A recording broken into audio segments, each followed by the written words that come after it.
Omsak accuse Gassama et annonce une possible qualification de l'Algérie sans rejouer le match du Cameroun Foot. L'Organisation mondiale de sécurité anti-corruption, Omsak, dénonce des faits de corruption concernant l'arbitre Gassama lors du match Algérie-Cameroun. Voici l'information complète. Environ 3 semaines après l'élimination de la sélection nationale de la qualification à la prochaine Coupe du Monde au Qatar, à la suite de la défaite concédée au stade Mustapha Tchaké face au Cameroun, 1-2, au match retour des barrages, les Algériens ne décollèrent pas. Ils ont toujours cette défaite au travers de la gorge. À quelques jours de l'examen par la FIFA du recours déposé par la FAF, une ONG de lutte contre la corruption dénonce l'arbitrage scandaleux de Bakary Gassama lors du match Algérie-Cameroun.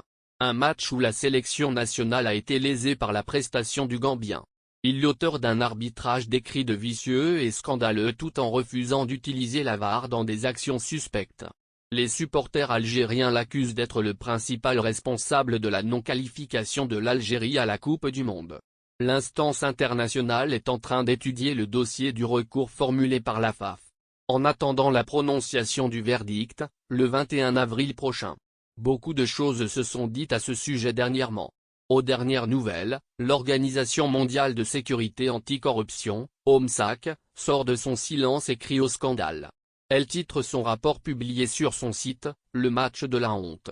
L'Algérie directement qualifiée en Coupe du Monde ? La dite organisation va plus loin.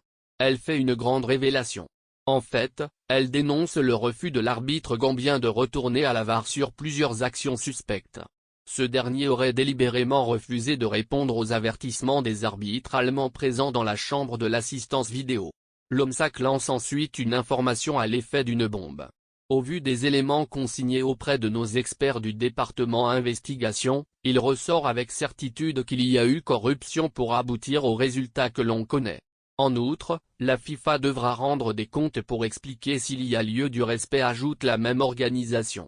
La décision qui suivrait logiquement, selon l'organisation en question, prendrait en compte les erreurs techniques de l'arbitrage en faisant rejouer le match.